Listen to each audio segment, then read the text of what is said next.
Well, in terms of the technological advancements at Motown, you went from like 3 tracks and a DIY console back in the day to you had one of the first 16 tracks in the country, right? And if I'm not mistaken, you had your hand in the recording of Marvin Gaye's track, like "What's Going On," and that was recorded on a 16 track, if I'm not Yeah. mistaken, right?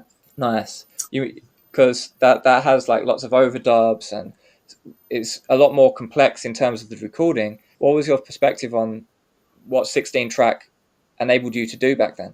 I mean, it was really nice. It changed how you approached things. I mean, the main problem is that the our old machines again had way more analog headroom, and so we had to learn to record at lower levels because the transistor gear didn't sound very good at a higher level than the tube. It had less dynamic range, depending. I mean, the problem is that the way they specify dynamic range was a marketing thing. I mean, if you define dynamic range as the ratio from unacceptable noise to unacceptable distortion, the tube gear had another 10 dB of dynamic range because 1% harmonic distortion just doesn't bother you. It isn't that we Mm. loved the distortion, it's that we loved, we could just record and not sweat the level. A friend of mine built a prototype gear for a guy named Dean Jensen. And one of the things he built was a microphone preamp. It was a Mm. solid state microphone preamp, but it had as much dynamic range as a tube dynamic. And lo and behold, there it was with what I thought of as that tube sound. Oh, okay. So the tube sound didn't really have as much to do with tubes as it did to do with the dynamic range or the way that you could use it. Was dynamic range. Yeah. It was unacceptable noise to unacceptable distortion. Yeah, that's really interesting because a lot of people pay a lot of money for tube gear or this vintage gear that people were using back in the 60s. But back in the 60s, people just wanted basic stuff like less noise, better dynamic range, better frequency response, um, less types of distortion, intermodulation distortion, and all of the negative things. People just wanted to capture recordings with less weird stuff messing it up, right? Yeah, Yeah. yeah, because often it's not the first take is a good one. So it's been very amazing witnessing the whole evolution of this stuff. Well, going from the original more primitive equipment to getting really high quality, high fidelity equipment, and then people paying so much money to go back to the old stuff that you were happy to get rid of. Yeah, or some of the old stuff that wasn't very reliable. The classic item is the Fairchild Okay. 670 limiter. It was sold as a mastering limiter. Yeah. Everybody tried it, and a lot of people didn't like it. And so it got dispatched into the studio from the mastering room because it wasn't considered good enough for mastering. Yeah.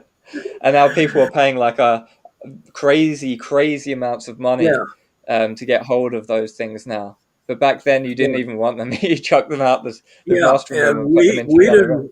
didn't like it because you had to completely replace all the tubes about every 3 months, or it Really? wouldn't meet factory specs.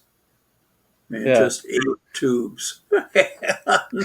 Back then, you didn't really have a close miking mentality, right? Because nowadays, far too many people have what I call a close miking mentality, where you see it in multi tracks that people will send something through, and the drum overheads aren't called overheads, but they're called cymbal mics, for example. When I see that, I think they're not cymbal mics. They're not cymbal Yeah, mics, they're overheads because it's capturing the sound of the drum kit. and but they think that it's capturing the sound of the cymbals, and then you have the sound of the cymbals and the sound of the snare and the sound of the kick and the sound of the tom, and you add them all together, and then you get a drum kit. But that's upside down in my way of thinking, and I'm assuming Yeah, maybe you're your right. way of thinking as well. Yeah, you start with the sound of the kit, and then if you want to add in individual elements to that to increase the punch of the Exactly. kick or whatever you have in mind, then you can do that. But you need to start with a sound, right? And so, what was the approach back in the Motown days? It was a lot more of a holistic whole sound, right, rather than an isolated Yeah. close miking. Well, drum setup was an overhead, a snare mic, a hi-hat mic, a floor tom mic, and a bass drum mic. Yeah, And they were all mixed into the overhead yeah.